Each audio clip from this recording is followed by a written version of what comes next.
To service and repair its steam engines, the Southern had a huge locomotive depot on the approaches to Waterloo at 9 Elms. Today, the new Covent Garden Market occupies the site, but until 1967 it was the home of the Southern's vast array of steam locomotive types. It was here that young Clive Groom first learnt his trade, starting, as was traditional in railway employment, at the bottom as a locomotive cleaner. Up until the Beeching years in the early 1960s, steam locomotives were kept in immaculate condition, despite the filthy surroundings in which they operated, with coal, soot, oil, grease and ash, the daily lot of the young apprentices, hoping to make it to the top of their trade. 9 Elms was a mainline shed until the end, servicing its allocation of locomotives, which were used on the expresses from Waterloo as far as Salisbury and Bournemouth. Other sheds' locomotives would come in for coal and water before returning to their home depots. The top link locomotives in the latter days of steam were the large Merchant Navy Pacifics, the larger version of the West Countries.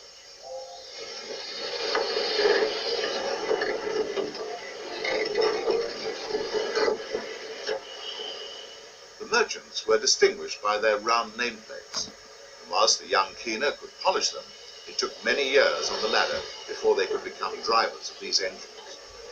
The demise of the steam locomotive in favour of diesel and electric was hastened in the post-war years by increasing prosperity and expectations. It became very difficult to recruit staff, especially in the inner urban areas, such as where 9 Elms was situated, as young people preferred to take office jobs rather than the dirty work offered at steam sheds, with the very long period of training and poor rates of pay. As use of the railway became less popular, railway management had to look to ways of reducing the manpower requirements, both to save costs and to alleviate the recruitment problem. Steam was therefore doomed, and only youngsters such as Clive Groom, who had a love for the steam locomotive, were prepared to put up with the hardship. In Clive's case, when steam ended, he left the railway.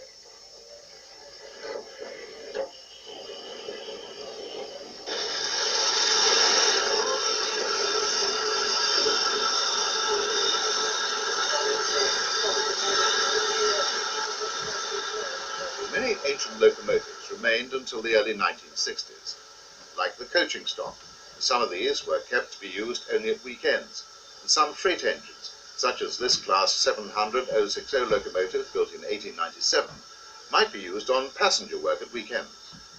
The Southern had a large proportion of mixed traffic locomotives, suitable for freight or passenger work, and these were the first choice for holiday extras. As electrification spread around the system, locomotives from other parts were transferred to 9 Elms, which included specialized machines such as the Schools class, which had previously worked on other parts of the Southern.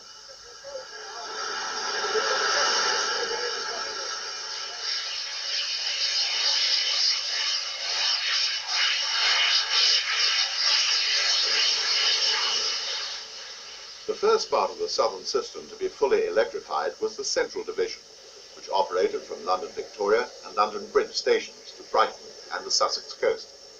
Later, in British Railways days, the lines in Kent, known as the Eastern Division, were also fully electrified. The Eastern Division also used Victoria Station, and steam continued to be used on trains to the Channel ports, the most famous of which was the Golden Arrow, which we see here being brought into Victoria Station by 2 rebuilt bullied Pacifics.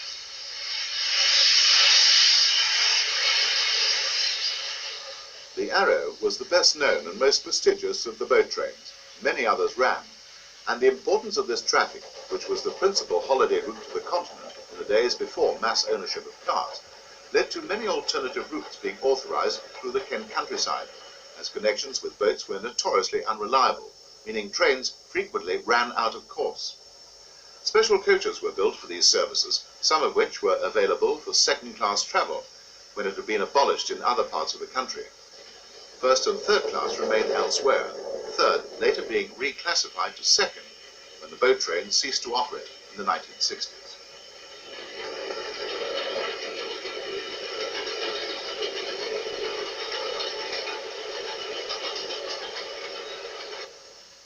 Here the Golden Arrow is seen leaving Victoria.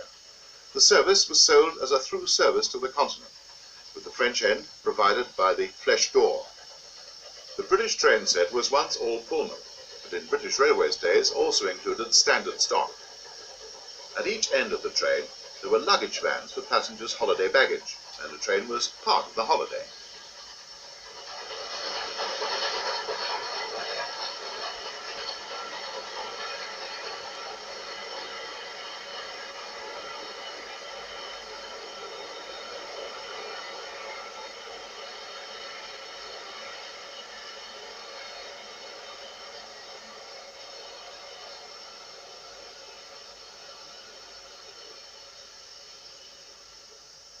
Victoria Station was one of the last places in London where locomotives of the pre-grouping railways could be seen at work in the 1960s. The pre-grouping railways were those which had built up the railway network of the country in the great entrepreneurial days of the Victorians. They were amalgamated after the First World War in 1923 to form the four great railways: the Great Western, the Southern, the London, Midland and Scottish, and the London North Eastern Railway. The Southern's principal component parts were the London and South Western Railway, the South Eastern and Chatham Railway, and the London, Brighton and South Coast Railway. This little engine, fussing about at Victoria, was built by the South Eastern and Chatham, belonging to their Class H, and had been originally used on suburban trains before being used for shunting and on country branch lines. The South Eastern and Brighton Railways were major users of tank locomotives. Neither had a main line as long as 100 miles, so the limited range of tank engine was not a problem.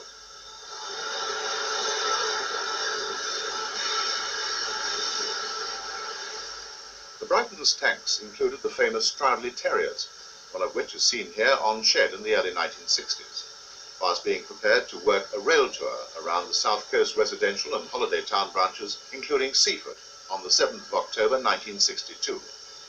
Sadly, it was in poor mechanical condition and had to be helped by the larger E6 class, with which it shared the duty.